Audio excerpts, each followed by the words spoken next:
gara-gara siapa? 4 menteri di lingkaran sidang MK yang saat ini jadi sengketa. Sidang sengketa hasil pemilu yang masih berlangsung di MK ternyata menimbulkan banyak sekali kejutan-kejutan. Termasuk saya ini yang terkejut. Kali ini mengenai adanya pemanggilan dari 4 menterinya Jokowi. Mahkamah Konstitusi mengundang 4 menteri, yakni dari Menko PMK Pak Muhadjir Effendi, kemudian Menko Perekonomian Pak Erlangga Hartarto, dan juga ada Ibu Sri Mulyani dari Kementerian Keuangan, dan juga Ibu Menteri Sosial Tri Risma hari ini. Mereka dipanggil untuk menghadiri sidang sengketa hasil Pilpres 2024. Pemanggilan itu disampaikan oleh Ketua MK Pak Soehartoyo saat persidangan sengketa Pilpres 2024 pada waktu hari Senin tanggal 1 April kemarin.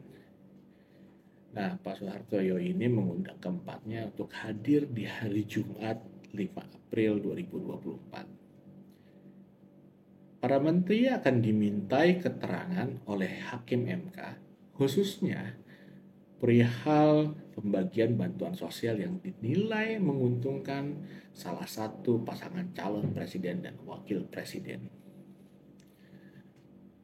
Pemanggilan 4 menteri oleh MK ini merupakan sebuah langkah yang signifikan dalam menjelaskan dan juga memperjelas proses demokrasi dan penegakan hukum di Indonesia,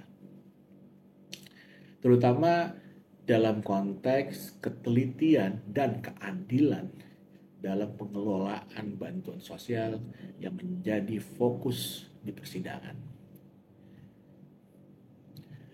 Menteri-menteri ini dipanggil karena kebutuhan dari MK ya, bukan untuk mengakomodir keinginan dari penggugat.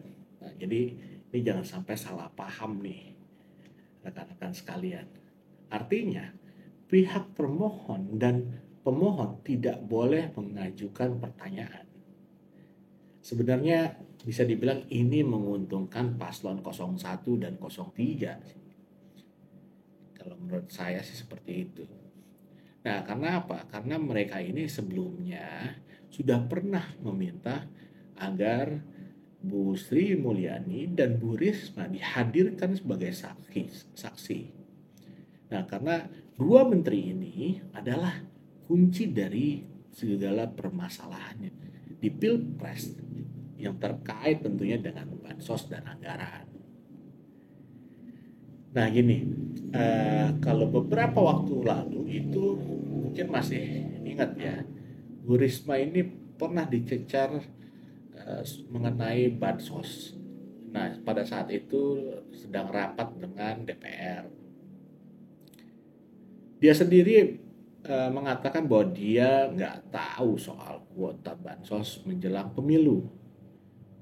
Dia nggak tahu soal masifnya penyaluran bansos yang saat itu terjadi ya.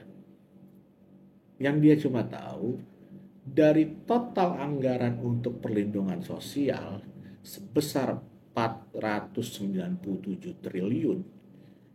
Nah, Kementerian Sosial ini hanya bertanggung jawab katanya menyalurkan sebesar 78 triliun.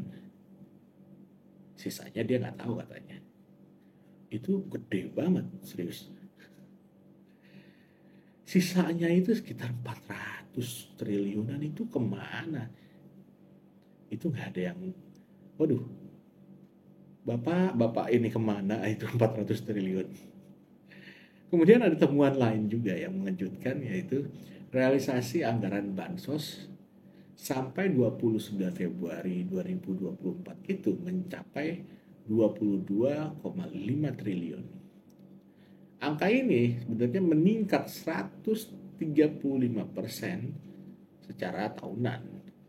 Nah, ketika Bu Risma ditanya soal kenaikan itu, dia juga bilang katanya nggak tahu. Ngakunya sih nggak tahu gitu. Dan lucunya dia juga minta bahwa supaya ditanyakan langsung ke Bu Sri Mulyani. Walah, ini toh macam kayak lempar-lemparan aja jadinya.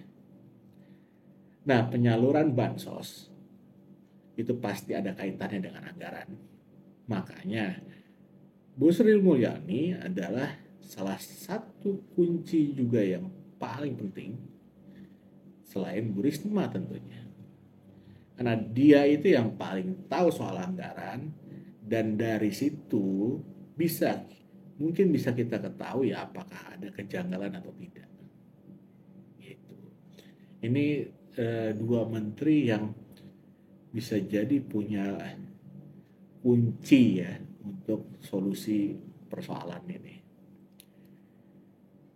Kemudian selain itu ya, Bu Sri Mulyani ini juga salah satu menteri yang sempat dikabarkan akan mengundurkan diri.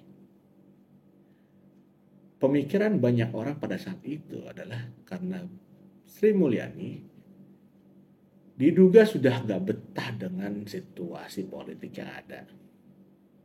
Gitu. Ini orang-orang pada kepo apa memang hasil analisanya saya nggak paham ini. Tapi kan kita bisa lihat di pemberitaan banyak sekali yang memberitakan seperti itu. Gini, kalau memang nggak betah, berarti mungkin ya ada kaitannya dengan Jokowi. Ya, memang ada banyak misteri di balik layar yang belum bisa terpecahkan ini. Apakah benar dia nggak betah karena situasi politik yang ada atau memang udah nggak betah dengan Jokowinya sendiri. Tapi kalau ditarik benang merahnya, kita bisa sedikit menebak-nebak nih apa yang sebenarnya terjadi. Nah, pada dasarnya partisipasi menteri dalam proses pengadilan menunjukkan pentingnya akuntabilitas pemerintah terhadap lembaga-lembaga independen seperti MK, ya kan? Nah, dengan menghadirkan para pemangku kebijakan, MK dapat memperoleh pemahaman yang lebih dalam mengenai kebijakan dan tindakan pemerintah yang relevan dengan sengketa yang sedang diselidiki. Perihal pembagian bantuan sosial itu menjadi isu yang sangat sensitif. Nah, karena ini dalam konteks politik ya, ini dapat berdampak pada kesetaraan dan keadilan sosial. Oleh karena itu, kehadiran para menteri dalam sidang tersebut adalah langkah yang tepat untuk memberikan penjelasan yang komprehensif mengenai kebijakan yang telah diambil dan dampaknya terhadap proses pemilihan.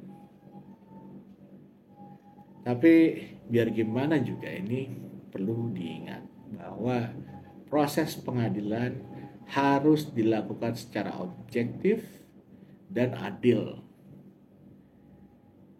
Jangan sampai nanti jadi blunder lagi. Hakim MK harus memastikan bahwa kesaksian yang diberikan oleh para menteri dipertimbangkan secara cermat tanpa adanya pengaruh politik atau intervensi dari pihak manapun.